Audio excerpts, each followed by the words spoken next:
Officials of the Plant Protection and Quarantine Unit say they will be stepping up their game in reducing the risk of this country's bananas becoming susceptible to the devastating Panama disease. According to the head of the unit, Marcus Richards, the disease can remain for an alarming 30 years in the soil. Panama disease have what we call several races. This is probably not the best analogy, but you know, viruses have different forms, right? So that's in layman terms. In the case of the Panama disease, you have what we call different strains, and so we have what we call the TR4, which is an extremely devastating disease. It's a fungal disease, and it affects, it remains in the soil for over 30 years. So if something like that gets to our shores, we are in a lot of problems.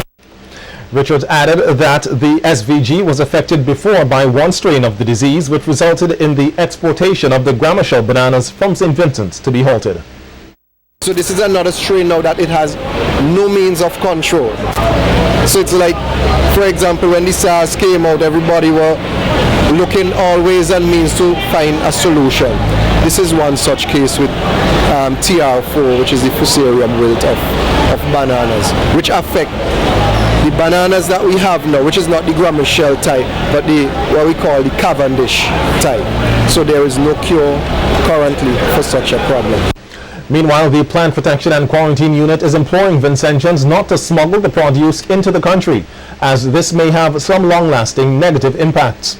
Richard says vigilance at the ports of entry will be at its maximum, as there is no cure for the Panama disease. Of course, we would have to step up even our vigilance more so at our ports of entries. We know that tourism is something that has increased globally, movement, trade, and such like. So we are asking everyone, again, in terms of movement of material. You may see a beautiful material on the outside. Please don't try smuggle it in, because it can be very devastating for our agriculture. The effects of smoking are dire, and the brain is not exempt to its implications. That's according to Dr. Amory Morris Patterson, featured speaker at the 2014 World No Tobacco Day Open Forum in Kingstown recently. Morris Patterson says tobacco is a mood-altering substance that affects the brain, its function, and can lead to addiction.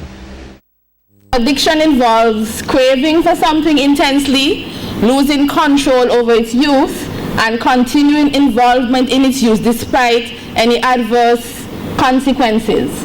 We must remember first and foremost that addiction changes the structure of the brain. It changes the brain, it subverts the way that we register pleasure, and then it corrupts other normal drives like our learning and our motivation. In explaining how addiction takes place, Dr. Morris Patterson outlined that the brain's pleasure center is severely affected by the intake of drugs. In the brain, pleasure has a distinct signature, which is the release of the neurotransmitter called dopamine in that part of the brain, in that nucleus accumbens. What happens when we use drugs of abuse, whether it's nicotine, whether it's cannabis, whether it's heroin, cocaine, what happens is that you have a powerful surge of dopamine when we use these psychoactive substances. And the likelihood that the use of the drug will lead to addiction is directly linked to the speed at which you get that release of dopamine, the efficacy with which you have it, the intensity. So what psychoactive substances do, they take over the pleasure center. So while food and sexual activity might release, for argument's sake, might release 2 drops of dopamine, for explanation's sake, drugs will now come and release 10 drops of dopamine. The effects that should be contributing to the discussion on smoking and tobacco and other products, Counsel Michael Charles provided the legal perspective on the matter. Charles reminded persons that there is no legal right to smoke in SVG, but highlighted that international studies have shown that smoke to which non-smokers are exposed to is more toxic than the smoke that smokers themselves inhale. For example, a non-smoking wife who has a husband who smokes at home is 34% greater, or has a 34% greater chance of cancer than one whose husband does not smoke at home. Thus, exposure to ETS or environmental tobacco smoke would inevitably lead to a slow but gradual buildup of nicotine in the bloodstream of non-smokers. So, making a link. Passive smoking is an involuntary act. It is literally or maybe viewed as nothing short as an assault.